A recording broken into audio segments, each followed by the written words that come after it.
तो हेलो दोस्तों नमस्कार, स्वागत है आपके अपने YouTube channel runs mathematic classes में। आज हम लोग कक्षा 10वीं के टोटल फॉर्मूले को एक वीडियो में देखने वाले हैं और ये कक्षा 10 में 15 से 20 मार्क्स का आता है, ठीक है? तो इस धमाकेदार टॉपिक के शुरुआत एक हम धमाकेदार लाइन से करते हैं कि मैं अपने इस हुनर की हनक छोड़ जाऊँगा, कुछ कर गुज़रने वाली एक सड़क छोड़ जाऊँगा, न जाने मेरे बाद भी चमकेंगे कई चाँद, मैं डूब भी गया तो अपना चमक छोड़ जाऊँगा। तो चलिए, अब हम शुरुआत करते हैं ऑल फ़ॉर्मूला के एक नए चैप्टर के साथ जिसका नाम है बाबू वास्तविक संख्या। इस चैप्टर को मैंने पूरा इसका थ्योरी का वीडियो मैंने पढ़ा दिया है, आप जाके प्लेलिस्ट में देख सकते हैं। हमको बाबू इसमें जो पढ़ना है, सबसे पहले उसका नाम है बाबू यूक्लिड विभाजन प्रमेयिका। क्या पढ़ना है बाबू? यूक्लिड विभाजन प्रमेयिका, इसको एल्गोरिथम भी कहते हैं, ठीक है? इसका सूत्र होता है ए बराबर बी क्यू प्लस आर, जो कि आपको यहाँ पे दिख रहा होगा, ए बराबर बी क्यू प्लस आर। इसका एक कंडीशन होता है, जो आर का मान होता है वो बी से हमेशा क्या होगा बाबू? छोटा होगा और 0 से 0 के बराबर हो गया या आर का मान जो 0 से हमेशा बड़ा होगा। मान के चलिए अगर आपको पूछता है बी का मान अगर दिया है बाबू 5, तो बाबू आर का मान क्या होगा? तो 0 से लेके 4 तक हो जाएगा। ठीक है बाबू? ये आपको ऐसे समझना होता है, ठीक है? वो क्या होता है, ये जो यूक्लिड विभाजन प्रमेय है, इसमें होता है आपको 2 संख्या देगा, ठीक है? 2 संख्या देगा और बोलेगा इसका एचसीएफ निकालने के लिए यानी कि मौसा निकालने के लिए आप यूक्लिड विभाजन प्रमेय का प्रयोग करिए। जिससे देखिए ये मेरी तरफ से इम्पोर्टेंट क्वेश्चन है। हो सकता है कि कहीं संख्या बदल दे, लेकिन ये क्वेश्चन हर साल एग्ज़ाम में शॉर्ट टाइप क्वेश्चन में देता है, ठीक है? और ऑब्जेक्टिव में क्वेश्चन पूछता है कि यूक्लिड विभाजन परिमेयका का प्रयोग करके 2 संख्याओं के बीच हम क्या ज्ञात करते हैं? तो आपको ऑप्शन में देखिएगा मौसा दिया होता है और यही बाबू आपका राइट आंसर होगा, ठीक है? दूसरा है बाबू, आपसे कभी-कभी एग्ज़ाम में ये भी पूछ देता है कि 2 संख्याओं का गुणनफल क्या होता है? तो बाबू 2 संख्याओं का गुणनफल बराबर होता है एचसीएफ गुणे एलसीएम या एलसीएम गुणे एचसीएफ, आपको याद रखना है, ठीक है? या फिर ये भी होता है पहली संख्या पहली संख्या पहली संख्या गुणे दूसरी संख्या दूसरी संख्या बराबर होता है एचसीएफ गुणे एलसीएम, ठीक है बाबू? इसको आप लोग को याद रखना है, ठीक है?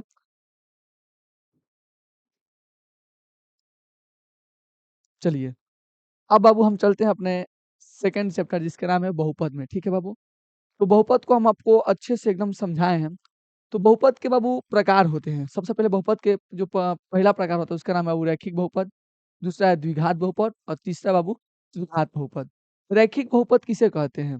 किसी बहुपद में अगर उस बहुपद का मैक्सिमम पावर 1 हो, तो उस बहुपद को बाबू हम कहते हैं रैखिक बहुपद, ठीक है? और ये बाबू ध्यान से देखिए तो ये उसका बाबू चिन्ह है ax प्लस b, ठीक है? अगर किसी बहुपद में उसका मैक्सिमम घात 2 हो, तो उसे बाबू हम द्विघात बहुपद कहते हैं, ठीक है बाबू? और इसका जो होता है व्यापक रूप होता है ax स्क्वायर प्लस का bx प्लस का c। अगर किसी बहुपद में मैक्सिमम घात 3 हो, तो उसे त्रिघात बहुपद कहते हैं और उसका व्यापक रूप होता है ax cube plus bx square plus का cx प्लस का d। ये सारा चीज़ को हमने थ्योरी के वीडियो में अच्छे से समझाया है, आप जाके वहाँ से देख लीजिए, ठीक है? और देखिए द्विघात बहुपद के शून्यक होते हैं। जैसे देखिए ax स्क्वायर प्लस का bx प्लस का c, x के 2 मान निकालते हैं उसे शून्य कहते हैं, अर्थात अल्फा और बीटा। आप नाम ज़रूर नहीं कि अल्फा, बीटा कुछ भी दे सकते हैं, लेकिन हम यहाँ पे अल्फा और बीटा दिए हैं, ठीक है? और उसके गुणांक भी होते हैं, बहुपद के कुछ गुणांक भी होते हैं, आपको हम समझा देते हैं, देखिए।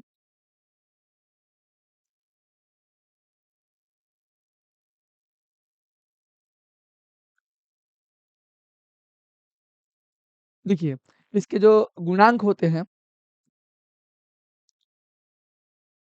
उसके जो बाबू गुणांक होते हैं, वो क्या होते हैं?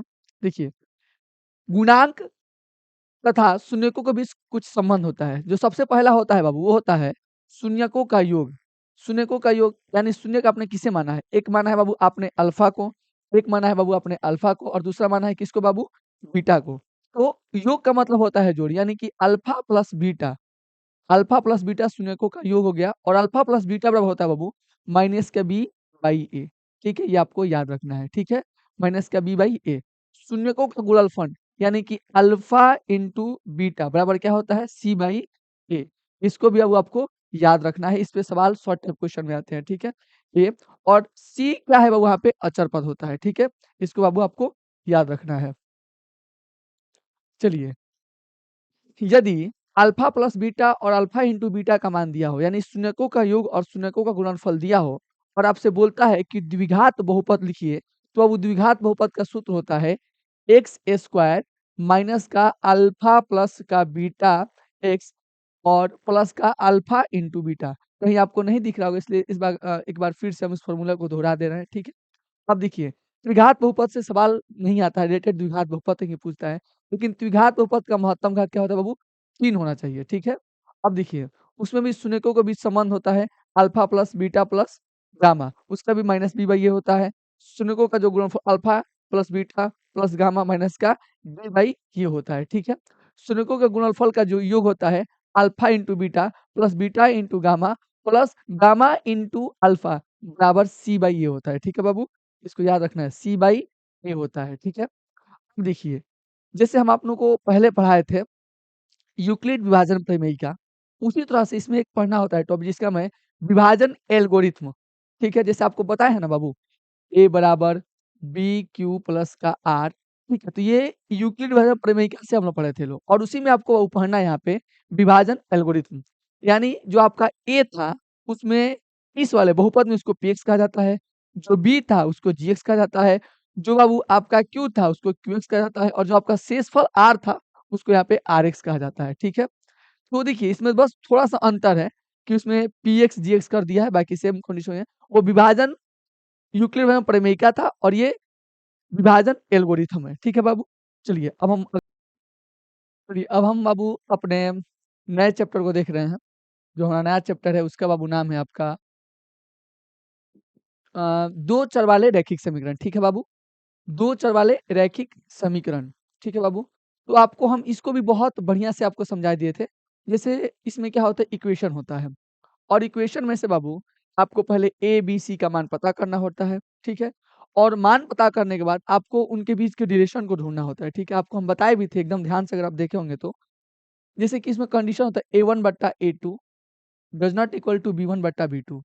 तो बाबू इसमें भी कुछ कंडीशन होता है, या फिर ये भी हो सकता है A1 बट्टा A2 इक्वल टू B1 बट्टा B2 does not equal to C1 बट्टा C2, ठीक है बाबू? या फिर ये भी हो सकता है A1 बट्टा A2 बराबर B1 बट्टा B2 बराबर C1 बट्टा C2। इस जितने सारे कंडीशन है, यहाँ पे हम जो मैंने लिखा है, वो सब आपने आपको अच्छे से समझा दिया है, ठीक है बाबू? तो देखिए, इसमें वो हमको नॉर्मली करना क्या होता है बाबू, आपको केवल समझना है कि 2 चरवाहा रैखिक समीकरण, इसमें पहले आपको ए, बी, सी का मान पता करना होता है, और कभी-कभी शॉर्ट टाइप क्वेश्चन में सवाल देता भी है। आपको ए, बी, सी का मान पता करना होता है, और मान पता करने के बाद आपको बताना होता है कि संगत है, कि असंगत है, कि क्या है। और ये इतना करने में आपको 2 मार्क्स मिल जाता है, ठीक है? इसके अंदर हमको कुछ-कुछ विधि भी पढ़ना होता है। जैसे आप लोग को हम बताएँ, इसमें आपको हम पढ़ा भी चुके हैं, पढ़ाए हैं बाबू। इसमें सबसे पहले आपको पढ़ना होता है बाबू विलोपन विधि। क्या पढ़ना होता है बाबू? विलोपन विधि। विलोपन विधि पढ़ना होता है। विलोपन विधि के बाद आपको पढ़ाए हम प्रतिस्थापन विधि पढ़ना होता है। प्रतिस्थापन विधि पढ़ना है, और प्रतिस्थापन विधि के बाद बाबू आपको व्रज गुणनखंड विधि पढ़ना है, जिसको हम व्रज गुणन विधि भी कहते हैं, व्रज गुणन विधि। इसके अंदर आप पढ़ना है, और इन्हीं में से सवाल लॉन्ग टाइप क्वेश्चन भी आता है। एक और विधि है जिसका नाम है ग्राफीय विधि। ग्राफीय विधि, ठीक है बाबू? देखिए, इन सारे से क्वेश्चन आते हैं, तो आपको हमने बताया है कि अगर कोई आपको इक्वेशन दे देता है, आपके मन में एक सवाल आएगा कि गुरुजी हम किस विधि से बनाएँगे? तो अगर इक्वेशन देता है, बोलता है हल करिए, तो आप किसी विधि से हल कर सकते हैं। लेकिन अगर बोलता है कि व्रजगुणन विधि से हल करिए, तो आपको फिर व्रजगुणन विधि या फिर प्रतिस्थापन और प्रतिस्थापन विधि। इसमें एक खास बात है, ब्रह्मा जी का लकीर है कि आपको ग्राफी विधि से हर साल 5 नंबर के लॉन्ग टाइप सवाल देता ही देता है। वो मतलब आएगा ही आएगा, ठीक है? तो इसीलिए घर से आप लोग अच्छे से तैयार होके आप लोग को जाना है, ठीक है बाबू? चलिए, इसमें कंडीशन लिखा हुआ है कि जब समीकरण A1 बट्टा A2 does not equal to A1 B2, तब प्रतिच्छेदी रेखाएँ प्राप्त होती है, ठीक है बाबू? प्रतिच्छेदी रेखाएँ। देखिए, ऐसे करके ऐसे, और यहाँ पे देखिए प्रतिच्छेदी हो रहा है ना, यानी कि जब A1 बट्टा A2 होता है, B1 बट्टा B2 के बराबर नहीं होता है, तब आपको प्रतिच्छेदी रेखा प्राप्त होती है।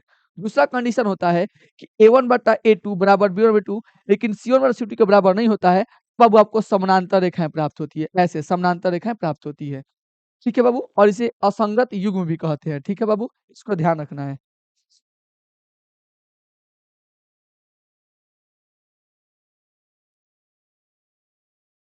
देखिए, तीसरा क्या कंडीशन होता है, A1 बटा A2 बराबर B1 बटा B2 बराबर C1 C2। जब तीनों का तीनों बाबू आपका जब तीनों का तीनों बाबू आपका बराबर होता है, तो समपाती रेखाएँ प्राप्त होती हैं। क्या प्राप्त होता है बाबू? समपाती रेखाएँ प्राप्त होती हैं, ठीक है? तो ये जो कंडीशन है, तीनों का तीनों कंडीशन जो मैंने फर्स्ट बताया था, फर्स्ट कंडीशन, सेकंड कंडीशन और थर्ड कंडीशन, ये तीनों के तीनों बाबू आपको याद रखना होता है, ठीक है बाबू? चलिए, अब हम चलते हैं अपने नेक्स्ट टॉपिक की ओर, देखते हैं क्या है। देखिए, अगला हमारा जो चैप्टर है उसका नाम है द्विघात समीकरण, ठीक है बाबू? द्विघात समीकरण में बाबू आपको सबसे पहले इसका व्यापक रूप देखना होता है। तो द्विघात समीकरण का इससे पहले जो पढ़े थे वो बहुपद था, समीकरण था। तो कहे गुरुजी बहुपद में और समीकरण में क्या अंतर है? देखिए, बहुपद को अगर हम लिखना चाहें तो देखिए ax स्क्वायर प्लस का bx और प्लस का c, ध्यान से देखिए तो बाबू इसको हम बहुपद कहेंगे। लेकिन जैसे ही इस मान को 0 के बराबर रखेंगे ना बाबू, तो बाबू ये आपको इक्वेशन में हो जाएगा। देखिए, यहाँ पे द्विघात समीकरण है, सेम है लेकिन इसको 0 के बराबर हम रख दिया है, ठीक है? तो बाबू ये द्विघात समीकरण का व्यापक रूप होता है ax स्क्वायर प्लस का bx प्लस का c, ठीक है? इसको हल करने की विधि होती है, एक होता है बाबू गुणनखंड विधि और दूसरा होता है सूत्र विधि के द्वारा, जिसका नाम है श्रीधराचार्य सूत्र, ठीक है बाबू? और इसका सूत्र होता है x बराबर माइनस का b plus minus under root B square minus का 4ac बाई 2a, ठीक है बाबू? ये एग्जाम में आता भी है। पूर्ण वर्ग बनाने की विधि, देखिए कभी-कभी आपको सवाल में पूर्ण वर्ग विधि बना के उसको हल करना पड़ता है, तो उसके लिए कंडीशन क्या होता है?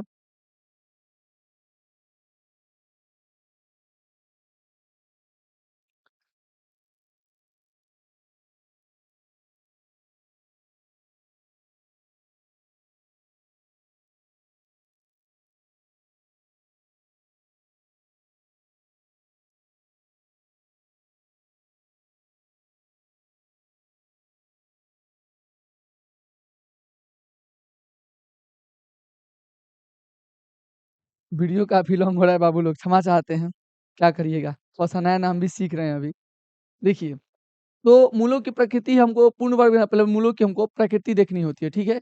यदि द्विघात समीकरण ax प्लस bx बराबर c हो में d विक्टर d का मान हमको निकालना होता है, तो उसका सूत्र होता है b स्क्वायर माइनस का 4ac। देखिए, अगर d का मान 0 से बड़ा हो 0 से बड़ा हो, तब वास्तविक होता है और असमान रूप से मूल होता है, ठीक है? आपको ये ध्यान में रखना है, ठीक है?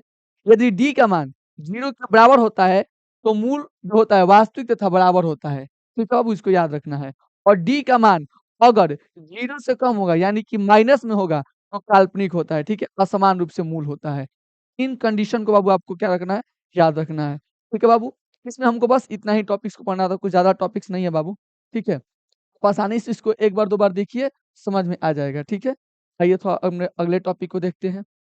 देखिए, ये है बाबू समानांतर श्रेणी, ठीक है? इससे ऑब्जेक्टिव क्वेश्चन आते हैं और आपको इसको समझना है। देखिए, समानांतर श्रेणी एपी का जो व्यापक रूप होता है, हम हर चीज़ का व्यापक रूप लिखे हैं ताकि आपको समझ में आए। एपी का जो व्यापक रूप होता है, वो है बाबू ए प्लस का ए प्लस डी प्लस का ए प्लस का 2t।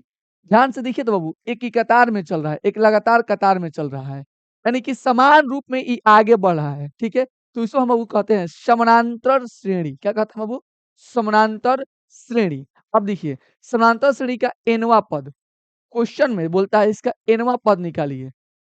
क्वेश्चन में देता है nवां पद निकाल, तो उसके लिए सूत्र होता है an बराबर a plus n minus 1 into का d, ठीक है बाबू? ये होता है बाबू nवां पद का फ़ॉर्मूला, जहाँ an क्या होता है? nवां पद। n क्या होता है? nवां पद। जो पद आपसे पूछेगा वो होता है a क्या होता है बाबू? पहला पद और n क्या होता है? पदों की संख्या, मतलब उसमें कितना पद है, ठीक है बाबू? अब देखिए, सार्वअंतर यानी कि d, जब आपसे d निकालने को बोलेगा तो दूसरा पद माइनस का पहला पद, ठीक है? d अगर आपको d निकालने के लिए बोलता है, d निकालने के लिए तो क्या होता है? a2 माइनस का a1 यानी कि पहला पद माइनस का दूसरा पद, ठीक है बाबू? ये सूत्र होता है, ठीक है? जैसे देखिए, डी निकाला तो A2 माइनस A1 फिर डी A3 माइनस A2 फिर डी निकाला तो A4 माइनस A1 यानी कि हमेशा आगे वाले पद को आगे वाले पद को पिछले वाले पद में से घटाना है। जैसे मान के चलो हम लिख दे बाबू A1, A2, A3 तो घटाने के लिए क्या करेगा? इसमें से इसको घटाना है यानी कि A2 माइनस का A1 और ये D के बराबर होता है। यानी कि द्वितीय पद माइनस का प्रथम पद। ठीक है बाबू? होपफुली आपको समझ में आ गया होगा। अगर कोई दिक्कत पैदा होती है तो आप कमेंट करिए, कोनो आपत्ति नहीं है, ठीक है? देखिए हमसे सिलेक्ट तो करने नहीं आ रहा है।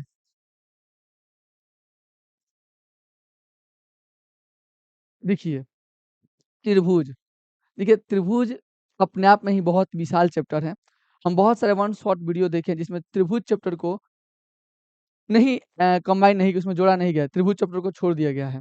लेकिन हम अपने वीडियो में त्रिभुज चैप्टर को जितना ज़्यादा शॉर्ट में समझाने का प्रयास किया, उसमें हम समझाने का प्रयास किए हैं। सबसे पहले त्रिभुज, ऐसी बंद आकृति जिसमें 3 भुजाएँ एवं 3 कोण हो, उसे त्रिभुज कहते हैं। ठीक है बाबू? अब देखिए, त्रिभुज के प्रकार, त्रिभुज को आप जब पढ़िएगा ना, तो उसमें नाम ऐसा हँसा देगा, आपको लगेगा रावण का नाम है। देखिए, समबाहु त्रिभुज, विषमबाहु त्रिभुज, ये सब आपको नाम सुनने को मिलेगा। ठीक है बाबू? देखिए, समबाहु यानी कि समान प्लस बाहु, ठीक है बाबू? अर्थात सभी भुजाएँ क्या होती हैं, आपस में बराबर होती हैं। समबाहु है ना, सब भुजा आपस में बराबर, उसे समबाहु त्रिभुज कहते हैं।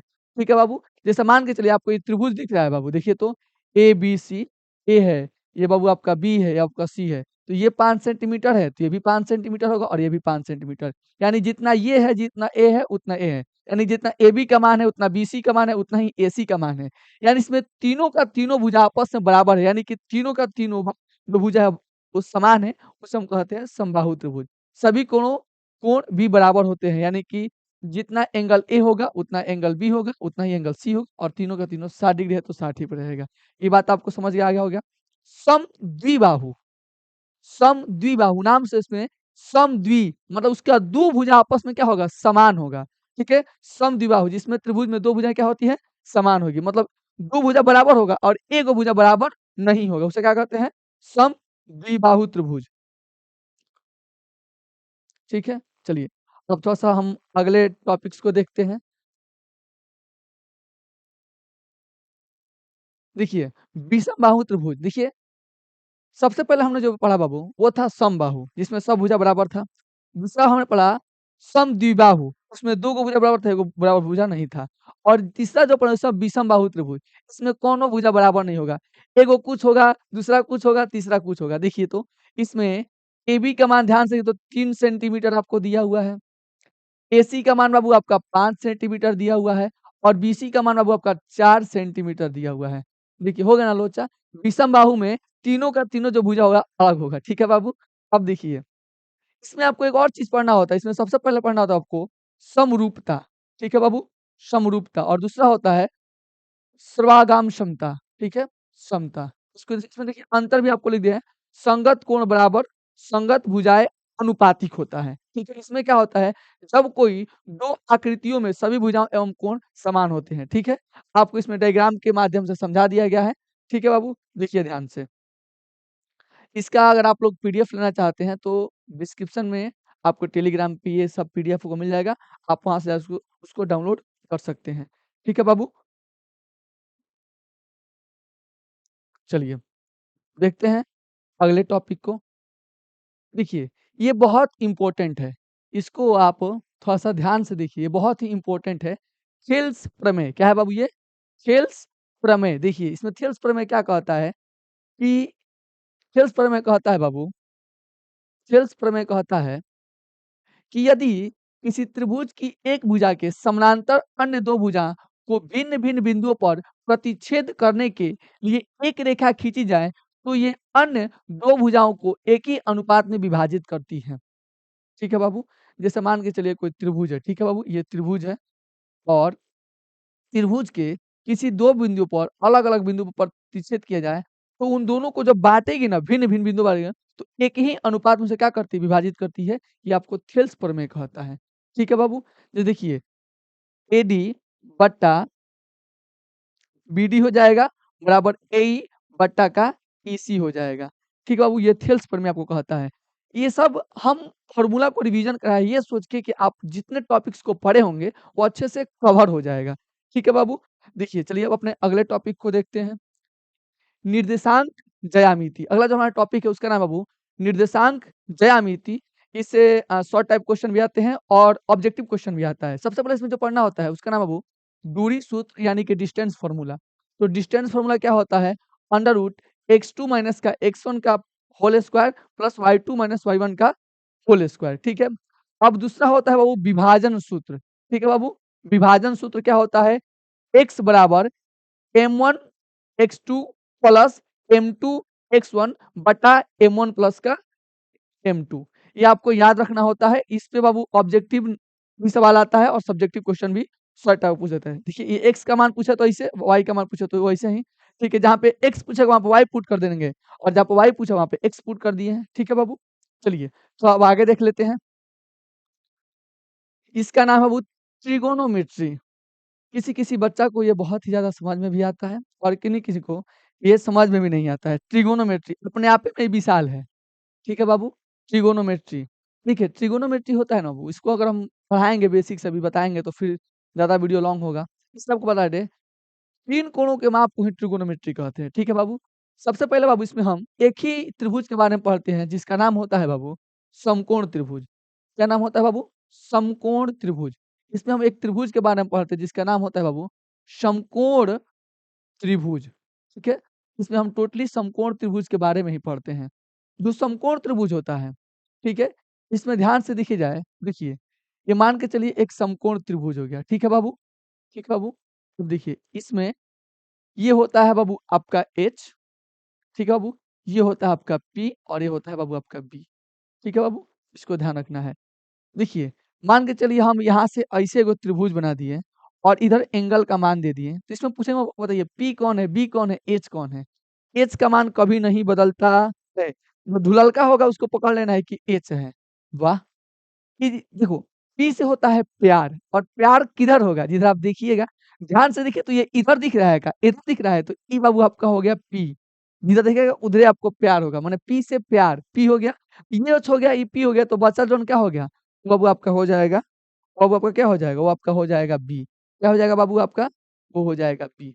समझ में आ गया होगा? देखिए, इसमें हमको 3 चीज़ पढ़ना होता है, sine theta, cos theta, tan theta और उसका अपोजिट। टेन का अपोजिट होता है कॉट थीटा, कॉस का होता है सेक थीटा और साइन का होता है बाबू आपका कोसेक थीटा। ठीक है? त्रिगोणमितीय सूत्र होता है, जैसे देखिए, साइन थीटा बराबर क्या होता है?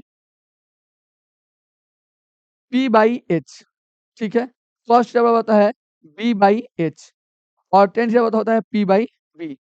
ठीक इसके अपोजिट इसको लेके चले जाइए, ठीक है बाबू? तो कोसेक थीटा H/P, इसका हो जाएगा बाबू, क्या हो जाएगा वो बोलिए तो? H/B, इसका B/P। ठीक है, ये सब आपको अब याद होना चाहिए, एग्ज़ाम एकदम पास में है, ठीक है? तो इस तरह से अब आपका ट्रिगोनोमेट्री फ़ॉर्मूलाज़ होते हैं, उन लोग का आपको देखना होता है, समझना होता है बढ़िया से, ठीक है?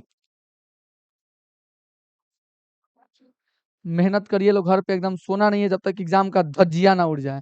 ठीक है बाबू? देखिए, त्रिकोणमितीय अनुपात क्या पढ़ना है वो पढ़ लो, त्रिकोणमितीय अनुपात। इसमें क्या होता है बाबू त्रिकोणमितीय अनुपात में? फ़ॉर्मूला है, सब का सब ऑब्जेक्टिव में आता है बाबू, ठीक है? साइन थीटा का उल्टा कोसेक होता है, यानी अगर हम लिखें यहाँ पे, अगर हम यहाँ पे लिखें साइन थीटा, अगर हम लिखें साइन थीटा तो किसके बराबर? 1 बटा कोसेक थीटा के वो बराबर होता है, ठीक है बाबू? 1 बटा कोसेक थीटा के वो बराबर होता है, ठीक है? उसी तरह कॉस थीटा किसके बराबर होता है? कॉस थीटा, तो बोलेगा 1 बटा सेक थीटा के बराबर होता है।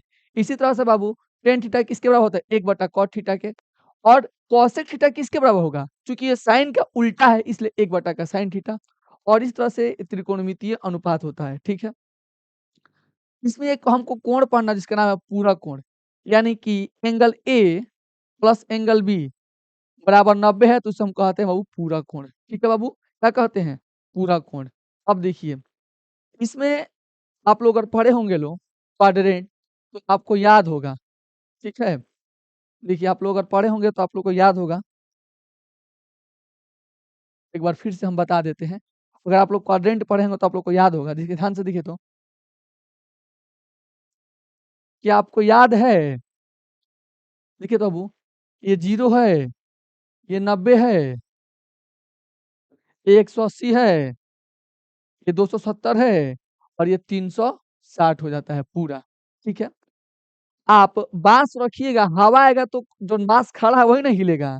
यानी कि बाबू, ये जो लाइन होता है चेंज लाइन होता है, क्या होता है इसपे? इसका मान बदलता है, क्या होता है बाबू?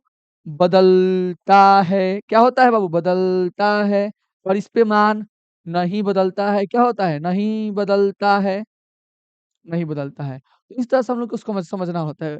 ये जो 90 डिग्री पे और 270 पे मान क्या होता है? बदलता है। यानी अगर साइन यहाँ पर है, साइन है और 90 माइनस का थीटा है, तो साइन किस में बदलता है? कॉस में बदलता है। इस बात को ध्यान रखना है। कॉस किस में बदलेगा? साइन में बदलेगा। टेन किस में बदलेगा? कॉट में बदलेगा। उसी तरह से अगर टेन बदल रहा है कॉट में, तो कॉट किस में बदलेगा? टेन में। सेक बदल रहा है सेक, कॉस बदल रहा है सेक में, तो सेक किस में बदलेगा? कॉस में। इसी तरह से होता है। ठीक है बाबू? होपफुली आप लोग को समझ में आ रहा होगा। देखिए हम केवल फॉर्मूला का रिवीजन करवा रहे हैं। ठीक है बाबू? तो आप लोग ये मत समझिए कि टोटल आपको हम पढ़ा रहे हैं, नहीं, केवल आपको फॉर्मूला बता रहे हैं कि फॉर्मूला इसमें ये होता है, तो आप लोगों को खुद से पढ़ना होगा। ठीक है बाबू? चलिए, आगे थोड़ा-सा देख लेते हैं। देखिए कभी-कभी ज़िंदगी में उदास भी नहीं हो जाता है। मन लगा के खूब पढ़िए आप लोग। ज़िंदगी में उतार-चढ़ाव होता है, एग्ज़ाम का प्रेशर एकदम नहीं लेना है। मन लगा के पढ़िए आप लोग। बाबू देखिए त्रिकोणमितीय सारणी है, ठीक है? ये इसको याद करना पड़ता है। बहुत लोग कन्फ्यूज़ होते हैं लोग, ठीक है? तो बाबू इसको हम लोग क्या करना पड़ता है? याद करना पड़ता है। ठीक है बाबू? अब कैसे याद करना है बाबू तो आप ही लोग जानते हैं कैसे याद करिएगा लोग। हम ईज़ी तरीका आप लोगों को अगर याद होगा तो अभी से बहुत लोगों को हार्ड लगता है। याद करिए, 1 बार 2 बार लिखिए, लिखिएगा तो याद हो जाएगा। साइन 0 का मान 0 होता है, साइन 30 का मान 1/2, 45 का 1/√2, साइन 60 का √3/2 और साइन 90 का होता है 1। ठीक है बाबू? इस तरह से कॉस का मान, इस सब मान को हम यहाँ पे लिख दिए हैं। आप लोग एकदम देखते जाना है, याद करते जाना है। ठीक है बाबू? सबको एकदम लिख दिए हैं, पारी-पारी सबको याद करते जाना है। और देखिए इसमें से डायरेक्ट ऑब्जेक्टिव आता है। ठीक है बाबू? इसमें से डायरेक्ट ऑब्जेक्टिव आता है। कभी-कभी 2 मार्क्स का, कभी-कभी 1 मार्क्स का, लेकिन इसमें से एकदम आता है ऑब्जेक्टिव। और जो शॉर्ट टाइप क्वेश्चन आता है ना, अगर आपको ये मान याद नहीं होगा, तो फिर बाबू आपसे बनने वाला नहीं है। ठीक है बाबू? ध्यान रखिएगा। चलिए, थोड़ा-सा हम अगले स्लाइड पे लेके चलते हैं, क्या पता अगला भी कोई चैप्टर हो।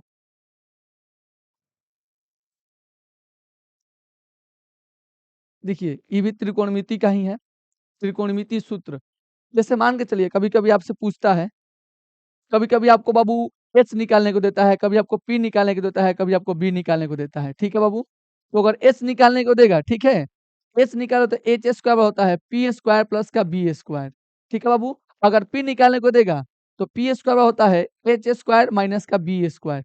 ठीक है? अगर बी निकालने को देगा, एच स्क्वायर माइनस का पी स्क्वायर। ठीक है बाबू? ये उसको बाबू आपको याद रखना पड़ेगा। ठीक है? ये सूत्र है। ठीक है बाबू? जिसको मैंने हिंदी में यहाँ पे लिख दिया है, आप लोग समझ लीजिएगा कोनो आपको आपत्ति नहीं है। ठीक है बाबू? सेम वही है, हमने थोड़ा उसको हिंदी में लिख दिया है बाबू। ये आपको पता है, मैंने खुद अभी कुछ देर पहले बताया ये सब फ़ॉर्मूला है बाबू, ठीक है? साइन थीटा गुणा कोसेक थीटा का मान कितना होता है बाबू? 1 होता है। क्या होता है बाबू? 1 होता है। साइन थीटा गुणा कोसेक थीटा बराबर कितना होता है? 1। ठीक है बाबू? इसका अपोज़िट में होता है टेन थीटा गुणा कॉट थीटा बराबर 1। ठीक है? Cos theta into sec theta बराबर 1। इससे आपको क्या समझ में आता है? मान के चलिए यहाँ पे साइन थीटा है, ठीक है?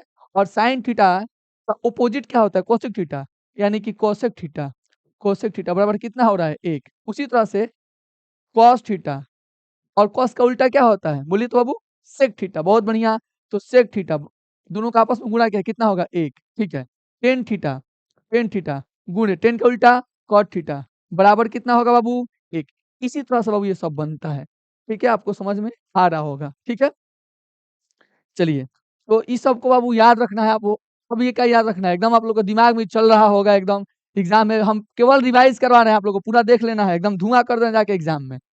चलिए, ये देखिए sine square theta plus cos square theta बराबर कितना होता है बाबू? 1। ठीक है? उसी तरह से अगर यहाँ से साइन स्क्वायर थीटा का मान पूछ दे, तो यहाँ पे 1 के जब इधर आएगा तो माइनस में हो जाएगा कॉस स्क्वायर थीटा। तो साइन स्क्वायर थीटा बराबर क्या होता है? 1 माइनस का कॉस स्क्वायर थीटा और केवल साइन थीटा का मान पूछेगा तो ये स्क्वायर है, बराबर को जाएगा तो अंडर रूट में चल जाएगा, ठीक है? उसी तरह से अब इस सब का मान है, आप लोग को देखते चलना है, ठीक है बाबू? सेक स्क्वायर थीटा माइनस का टेन स्क्वायर थीटा बराबर कितना होता है? 1। तो सेक स्क्वायर थीटा बराबर क्या होगा? 1 इधर प्लस में है, 1 है और माइनस में इधर टेन स्क्वायर थीटा बराबर को इधर प्लस में हो जाएगा। यानी सेक स्क्वायर थीटा बराबर क्या होता है? 1 प्लस का टेन स्क्वायर थीटा। उसके बाद आपको इसको भी याद कर लेना है। कोसेक स्क्वायर थीटा माइनस का कॉट स्क्वायर थीटा बराबर 1। तो अब कोसेक स्क्वायर थीटा बराबर क्या होगा? 1 प्लस का कॉट स्क्वायर थीटा, क्योंकि बराबर किधर है? माइनस में है, बराबर के जैसे ही उधर जाएगा, ये प्लस में हो जाएगा। ठीक है बाबू? इस तरह से इन सबको याद कर लेना है। ठीक है बाबू? चलिए।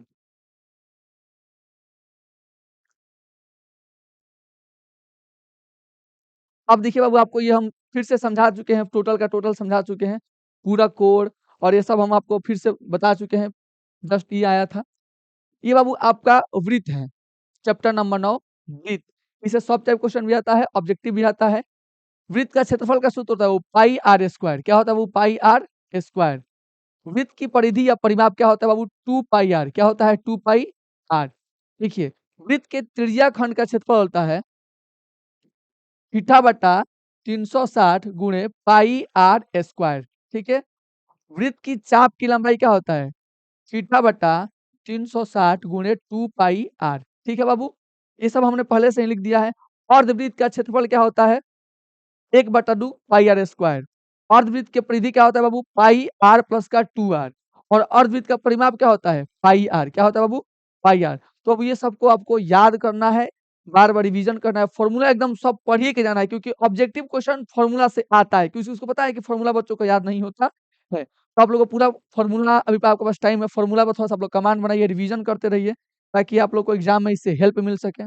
चलिए, ये अगला चैप्टर है, अध्याय नंबर 10, पृष्ठीय क्षेत्रफल और आयतन। इसमें क्या होता है बाबू? गोले का आयतन। क्या होता है? गोले का आयतन क्या होता है? 4/3 पाई आर क्यूब। आप लोग को दिख रहा होगा, ठीक है। गोले का पृष्ठीय क्षेत्रफल क्या होता है? 4 पाई आर स्क्वायर। ठीक है। अर्धगोले का आयतन क्या होता है? 2/3 पाई आर क्यूब। ठीक है बाबू। उसी तरह से अर्धगोले का वक्र पृष्ठीय क्षेत्रफल क्या होता है? 2 पाई आर स्क्वायर। ठीक है बाबू। अर्धगोले का कुल पृष्ठीय क्षेत्रफल क्या होता है बाबू? 3 पाई आर स्क्वायर। ठीक है बाबू। बेलन का आयतन क्या होता है? पाई आर स्क्वायर एच। ठीक है बाबू। बेलन के वक्र पृष्ठीय क्षेत्रफल क्या होता है? बेलन का वक्र पृष्ठीय क्षेत्रफल, बेलन का वक्र पृष्ठीय क्षेत्रफल आप लोगों को दिख रहा होगा। बेलन का किधर गया जी? ऊपर गया। Pi r square h. Pi r square h. बाबू हाइट थोड़ा सा कम है, इसलिए दुविधा में है। ठीक है। दूसरा है, मिलन का वक्र पृष्ठीय क्षेत्रफल क्या होता है? 2 पाई आर एच। मिलन के कुल पृष्ठीय क्षेत्रफल क्या होता है? 2 पाई आर और आर प्लस का एच। ठीक है बाबू। अब देखिए, शंकु, शंकु का जो आयतन होता है 1/3 पाई आर स्क्वायर एच। शंकु के वक्र पृष्ठफल क्या होता है? वो पाई आर एल। और शंकु का कुल पृष्ठफल होता है पाई आर एल प्लस का पाई आर स्क्वायर। ठीक है बाबू। वर्ग का क्षेत्रफल क्या होता है? भुजा स्क्वायर। वर्ग का परिमाप क्या होता है? 4 इंटू भुजा। और वर्ग का विकर्ण क्या होता है? √2 इंटू का भुजा। ठीक है बाबू। ये सारे के सारे क्वेश्चन, जितने भी फॉर्मूला है, इन सबको बाबू आपको याद रखना है। नहीं याद करिएगा, एग्जाम में बहुत दिक्कत होने वाला है। बहुत क्वेश्चन इसी से आता है, हम ऐसे ही नहीं लिख दिए हैं 20 मार्क्स। मिटाने में लिख लिख जा रहा है। रुका है क्या वीडियो? नहीं रुका है ना? कोनो दिक्कत नहीं है गुरुजी। चलिए, थोड़ा अगले देखिए, इसमें क्या होता है? घन का आयतन। घन का आयतन क्या होता है? भुजा क्यूब। घन का वक्र पृष्ठीय क्षेत्रफल 4 इंटू भुजा स्क्वायर। घन का कुल पृष्ठीय क्षेत्रफल 6 इंटू भुजा स्क्वायर। अब देखिए, घनाभ का आयतन लंबाई गुणे चौड़ाई गुणे ऊंचाई। घनाभ का कुल पृष्ठीय क्षेत्रफल 2 इंटू लंबाई गुणे चौड़ाई प्लस चौड़ाई गुणे ऊंचाई प्लस ऊंचाई गुणे लंबाई। ठीक है। ये सब आपको याद करना है। और होता है घनाभ का विकर्ण बराबर अंडर रूट लंबाई का स्क्वायर प्लस चौड़ाई का स्क्वायर प्लस ऊंचाई का स्क्वायर। ठीक है बाबू। तो ये सबको आपको एकदम याद रखना है। ठीक है। हम केवल रिवीजन करा रहे हैं, उसको आप ध्यान से देखिए। अगला क्या है बाबू? अगला है सांख्यिकी। ठीक है। इसमें आपको माध्य माध्यिका बहुलक उलक पढ़ना होता है। जैसे देखिए, सबसे पहले वो माध्य जो होता है, माध्य मीन, उसका फॉर्मूला होता है कुल पदों का योगफल बट्टा का कुल पदों का संख्या। ठीक है। माध्य निकालने का 3 विधि होता है। सबसे पहला तो प्रत्यक्ष विधि। ठीक है।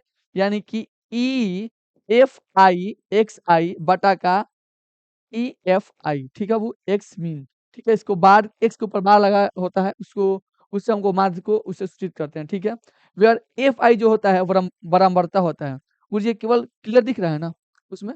इसको लिखना नहीं ना पड़ेगा? नहीं दिख रहा है? क्लियर दिख रहा है। और एक्स आई होता है ऊपरी सीमा प्लस निचली सीमा बटा का 2। इसका एक्स आई का फॉर्मूला होता है। बोले गुरुजी कोई दिक्कत नहीं।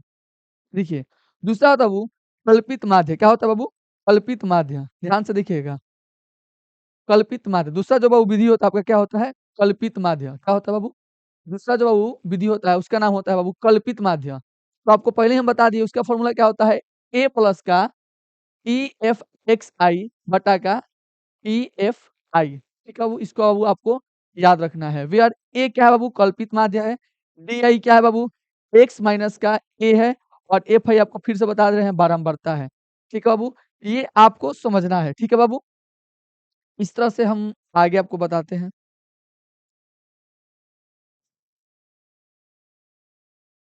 हमको लग रहा है कि मेरा मिटाने में ज़्यादा समय निकल जा रहा है बाबू लोग, ऐसा प्रतीत हो रहा है हमको। अब देखिए जो तीसरा विधि होता है, पग विचलन विधि होता है, इसमें होता है x पे ऊपर बार। अच्छा ये जितना हम आपको विधि बता रहे हैं, आपको समझ में आ रहा है? किसका? माध्य निकालने की सब विधि है, ठीक है? इसका क्या होता है बाबू? A plus EFXI into EFX into का H, ठीक है? जहाँ का क्या है? मुझे नहीं दिख रहा है। यहाँ पे UI है और XI माइनस का A है बटा का H है, ठीक है? और H क्या है बाबू? अंतराल है। क्या है बाबू? अंतराल है। ऊपरी सीमा माइनस का निचली सीमा। ठीक है बाबू? ये आप सब लोग पढ़ लिए होंगे। अब बाबू ये होता है बहुलक। ऑब्जेक्टिव क्वेश्चन में इससे आता है बहुलक। जैसे आपको कुछ संख्या दे देगा, ठीक है? यहाँ पे लिख देगा 2, 3, 5, 6, 5, 7, 5। इसमें अब आपको देखना है कि कौन मैक्सिमम बार रिपीट हुआ है। जो मैक्सिमम बार आया होगा वो हमारा राइट आंसर। बहुलक मतलब बार-बार, बहुलक माने मैक्सिमम बार आया है। देखिए तो यहाँ पर 1, 2, 3 जो 5 है बाबू आपका 3 बार आया है, बाकी सब कम आया होगा। तो बाबू आपका बहुलक क्या हो जाएगा? आपका 5 बहुलक हो जाएगा। ठीक है? ये देखिए बहुलक का फ़ॉर्मूला क्या होता है? L प्लस F1 माइनस का FO बाई 2 F1 माइनस का FO माइनस का F2 इंटू का H। ठीक है बाबू? इस तरह से आपको ये बनाना होता है।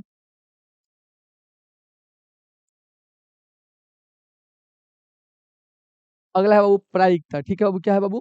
प्रायिकता। तो प्रायिकता ये संभावित घटनाओं के लिए जैसे बारिश होगा, टॉस सिक्का को उछालेंगे, संभावित घटनाओं के लिए प्रायिकता का प्रयोग किया जाता है। प्रायिकता क्या है? P बटा NE बटा का NS। जैसे आपसे पूछे प्रायिकता क्या है?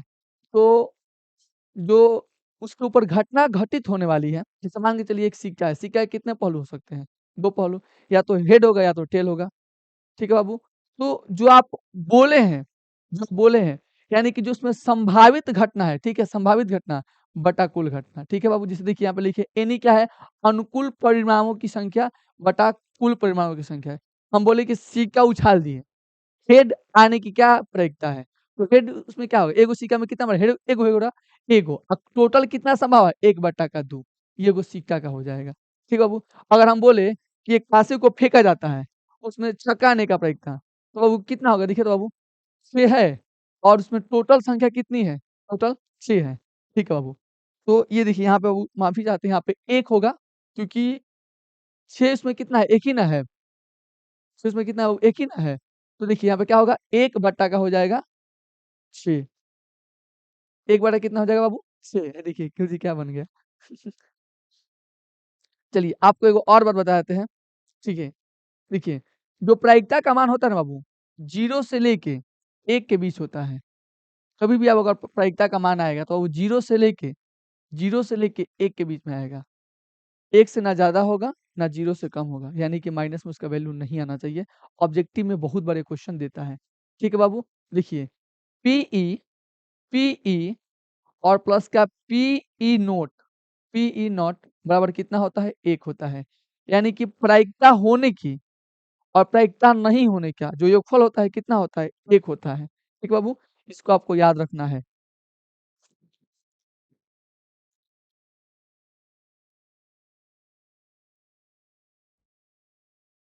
अब नहीं है। चलिए दोस्तों, तो ये था हम इस वीडियो में हमने एक ही क्लास के अंदर, एक ही वीडियो के अंदर 10th के सारे फ़ॉर्मूलों को हम देख लिए। मिलते हैं अगले क्लास में, अगर आपको कोई भी डाउट है तो कमेंट करिए। तब तक के लिए जय हिंद।